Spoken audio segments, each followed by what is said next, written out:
Good morning, everybody. Hopefully, right now, you guys are diligently working on your quizzes that will be due at midnight tomorrow. That will be Tuesday night. Um, just take a picture, send it to me on Remind, or you can email it to me. Um, I hope that the quiz makes sense. If you guys are looking at your suggested problems, then you shouldn't have any problem at all with it. Um, just make sure that as we go through the notes that you do at least take a moderate glance at the suggested problems. I realize that by putting the word suggested in front of those that you think, hey, I don't have to know how to do these at all, and obviously that is not the case. We will be having a test actually coming up here before too long, and I'm trying to work out the logistics of how I'm going to do that, but I'll keep you posted when we get to that point. Um, there's only 10 of you in class, and there's several of you that I've not heard from since we've gone on our break, or since we've gone into this NTI. I shouldn't refer to it as a break. We're not on a break. We're still working. But there's several of you that I've not heard from either when we did the Zoom class or just that you haven't sent me anything on Remind. I know that it's easy to get caught up and just not worry about things right now, but I would appreciate it just for my own peace of mind if you guys would send me a message every once in a while and remind you, say, hey, I'm doing okay. I understand what's going on in class. Um, uh, when we do the Zoom meetings, make an effort to try to be there. They're not going to be anything where you have to stay on a video for 20, 30 minutes. It's nothing like that. I mean, I think the last one we had was maybe 15 to 20 minutes long. And we just, talk about generalities at the beginning and then, address any questions you guys have. They can be as short and as long as you all want them to be. So with that being said, I do want you all to get with me today, preferably. Send me a message or an email. Let me know which 2 days this week, starting tomorrow through Friday or even Saturday if you feel that's better. But which 2 days would be best to have a Zoom class meeting. Also tell me what times will work best for you. I realize that a lot of you have jobs, so that's going to affect what times you can meet. Several of you have also gone back into your summertime sleeping patterns where you don't get up until 2 or 3 o'clock in the afternoon. I have long since outgrown that luxury. I can't sleep past 7 no matter how hard I try. Completely unrelated though, I really, I just would like for you guys to just shoot me a message every once in a while because I miss seeing you. First period really was the highlight of my day. I loved interacting with you guys. That was the best way to start my day, was to have you all in class. That was the best way to get my day going, and I don't get that luxury now, and I genuinely miss you guys. Keeping my tally on the board here, it's been 10 days since the sadness began, and I do miss you. I'd love to see you guys. Best thing we can do now, I guess, is Zoom classes. But short of that, just send me a message. Let me know you're okay, at the very least.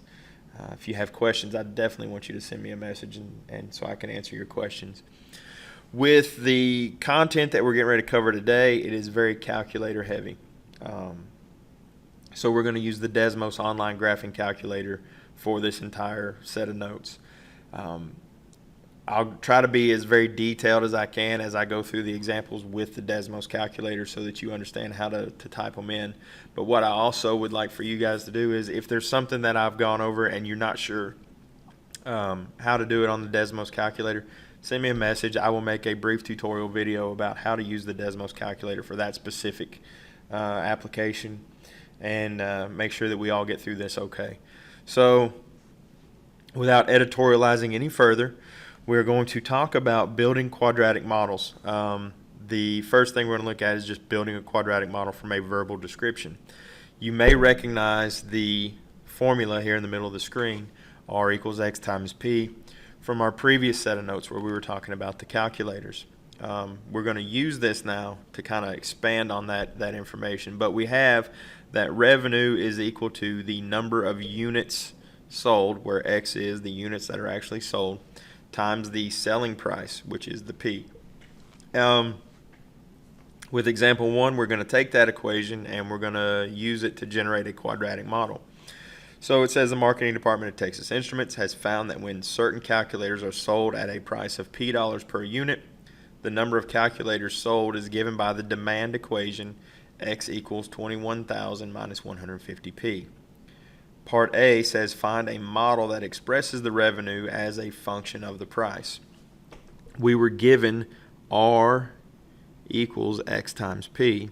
We know that X happens to be 21,000 minus 150P, so we're going to substitute that in, and we're going to generate this quadratic with, it's 21, not 150. 21,000 minus 150P times P. We distribute the P through the parentheses there, and we end up with 21,000P minus 150P squared. So there's our revenue function. It is a quadratic.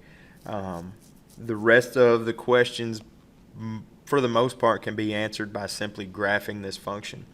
So for part B, it says what's the domain of R? So what values of X will satisfy this inequality? Well, with any quadratic, the domain is always going to be all real numbers. However, this is an applied problem where all real numbers doesn't make sense. So let's go ahead and graph this. Let's see, it's 21,000 X minus 150 X squared. And you can see part of the quadratic here on the screen. We can see where it intersects at the origin, but there's still more that we need to find, and this is what we're interested in. These two x-intercepts. Okay, the domain for this particular function, everything below the x-axis is negative revenue. This company does not want to generate negative revenue, so we're only looking at positive revenue generation. So that is where this graph, the points for the x values where the graph lies entirely above the x-axis. So between 0 and 140, this graph lies above the x-axis, so that gives us our domain. So we can answer the domain question relatively easy. The domain is all x such that x is between 0 and 140. So there's your domain. Parts C and D can be answered actually simultaneously. It says what unit price should be used to maximize revenue. So that's our value for X. And then let's see, what unit price. And then if that price is charged, what's the maximum revenue? Well, in this case, it's going to be our Y. So sorry, I said X, but it's actually P. Unit price is P. If that price is charged, what's the maximum revenue, which is going to be represented by the variable Y. So all we need to do is go back to the calculator where we've already graphed this, and we need to find where that vertex is at. So let me pop the calculator up here. Now this vertex for this graph is way up on the y-axis. So what I'm going to do is I'm just going to roll the mouse back and just keep kind of zooming out until I see the end of the green on my screen, and that happens to be right here where my mouse is at. So now I can zoom back in on this vertex. That's probably good enough, and you can click on the vertex and it gives you an X value and a Y value. The X value is $70. That's $70 per unit. And if we charge $70 per unit, we get the maximum revenue of $735,000. So the graph will answer all of these, well, the majority of these questions for you. So the price that we want to charge to maximize revenue is $70. And the maximum revenue will be $735,000.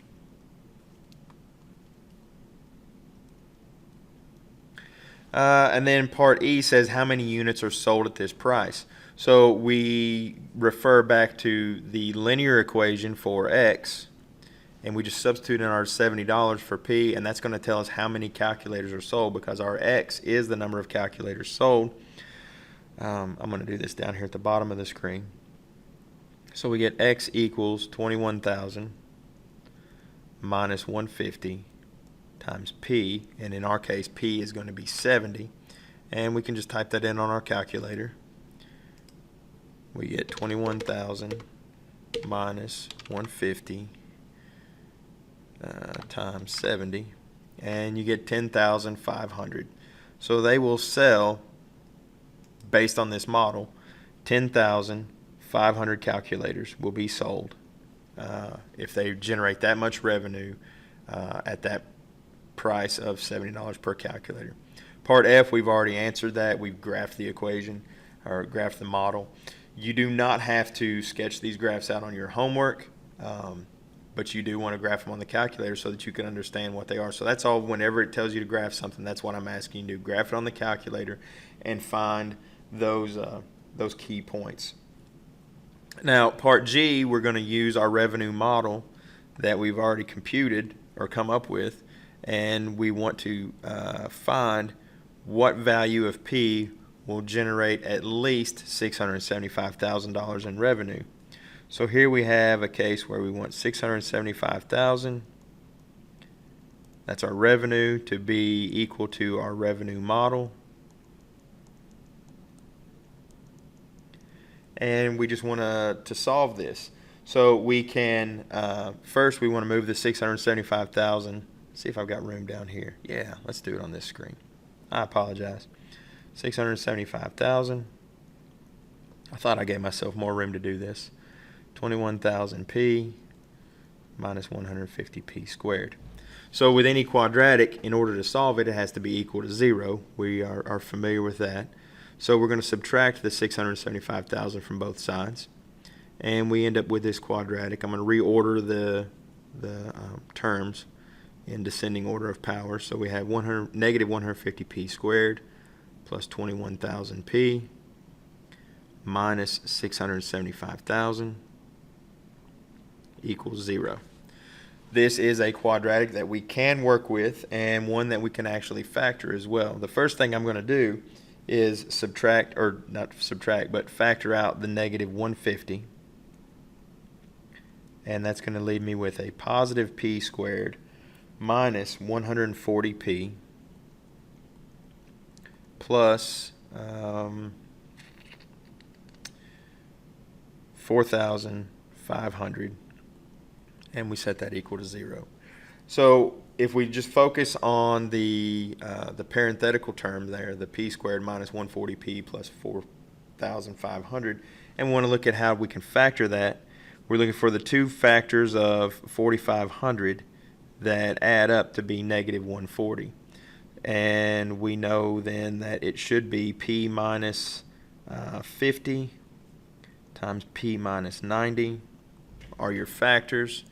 And if either one of those factors is equal to 0, we would apply the zero product property, so we get p minus 50 equals 0 and p minus 90 equals 0. So we get p is equal to 50, p is equal to 90. So if they sell 50 calculators, they will generate a revenue of $675,000. If they sell 90 calculators, that revenue will be the same. You may be wondering why that's true, why we can sell two different value or two different numbers of calculators and have that come out the way that it is. Let's see if I can find, or at least get close to 675,000 on the graph here.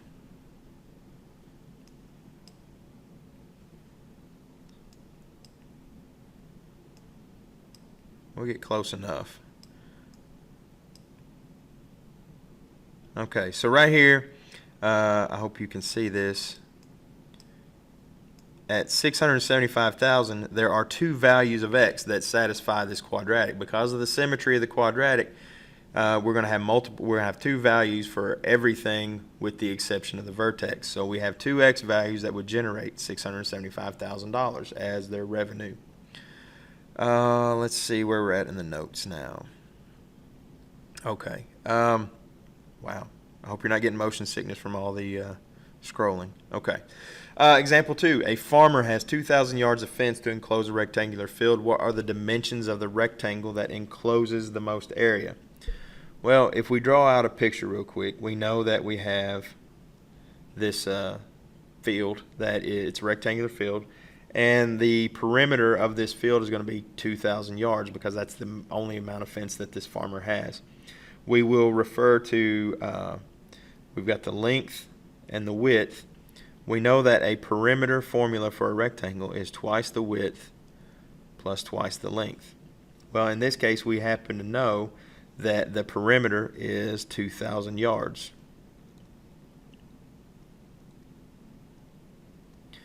And one other thing that we know about an area of a rectangle is that it's length times width. So we can come up with a couple of ways of going about solving this to make this something that's more manageable. Let's take our perimeter formula and solve it for width. So if we try to solve that for width, one thing that we notice is we can factor a 2 out of this, and we get width plus length.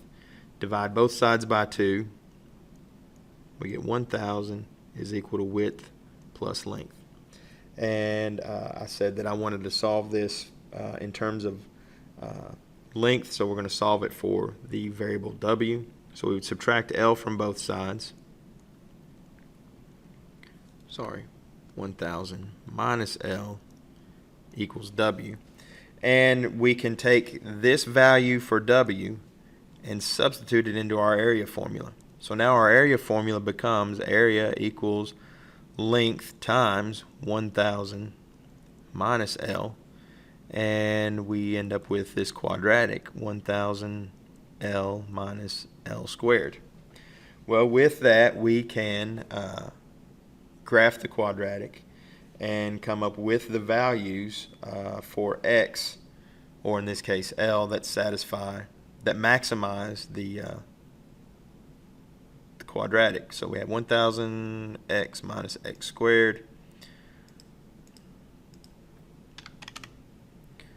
1,000 x minus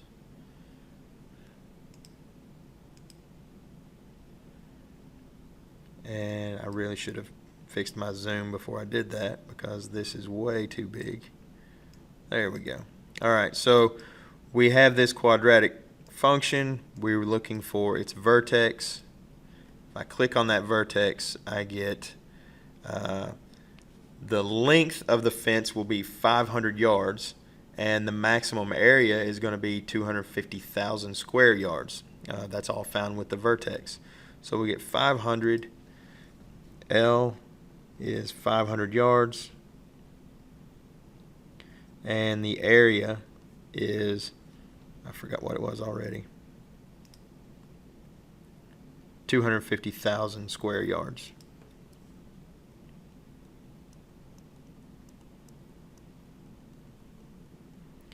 The question does ask you, though, to find the dimensions. So we've only found one dimension. We found the length of this fence.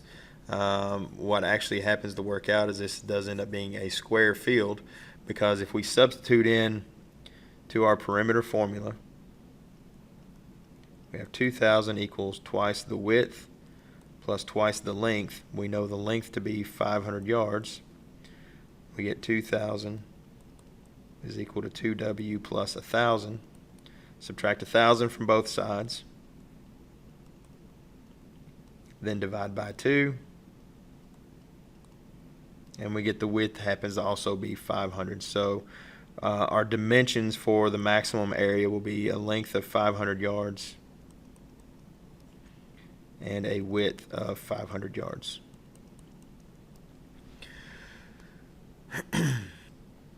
Okay, on to example 3.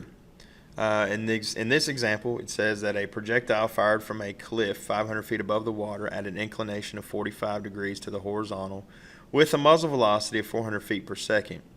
From physics, the height h of the projectile above the water can be modeled by this simplified form right here, negative 1 over 5,000 x squared plus x plus 500, where x is the horizontal distance of the projectile from the base of the cliff.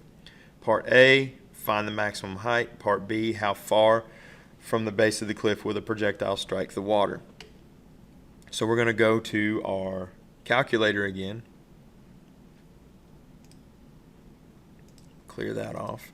And want to type in our given function. It was negative 1 over 5,000, I think.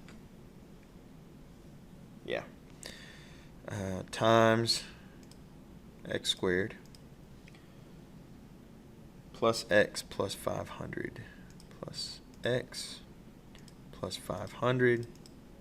And we have a quadratic graph somewhere on this screen. I will find it. There it is. So this gives us a pretty accurate representation of the height of that projectile through the course of its flight. We want to find the vertex. The vertex is at 2,500. So 2,500 feet away from the base of the cliff, the projectile will reach its maximum height. Its maximum height is 1,750 feet. It will be represented by the y-coordinate of our vertex.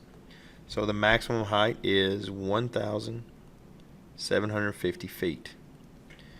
How far from the base of the cliff will the projectile strike the water? We go back to the graph. We find the x-coordinate of the vertex where it strikes the ground here, which height is 0. And we get 5,000. We're going to go with 5,458 feet. So it will be 5,458 feet away from the cliff when it strikes the water. And then our last example is building a model from data. This is also relatively simple, and it's not that hard to do with the Desmos calculator. So we're going to walk through this one. I need to find my paper where I wrote down the values here because I'm going to lose my screen. But part A, plot the scatter plot on your calculator. We're getting ready to do that. Part B, find the quadratic line of best fit. We're getting ready to do that. Part C, use the model to approximate the age at which the percentage of the population divorced is the greatest. We're also going to do that on the calculator. And then part D, use the model to approximate the highest percentage of the population that is divorced. So there's a lot of things going on, but it can be completed very quickly with the calculator. So let me just kind of zoom in on the origin here. Get a better screen to look at. There we go. Okay.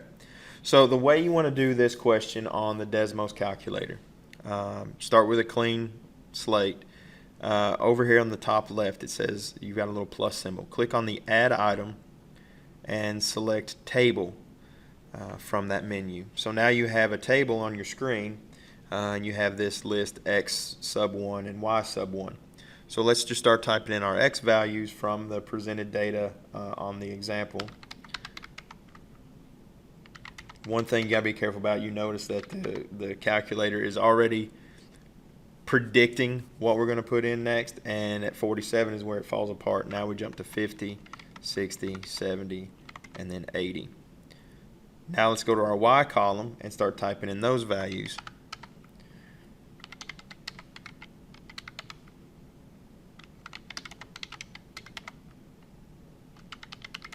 And you can see as I'm typing these in, the scatter plot is already being generated on the graph.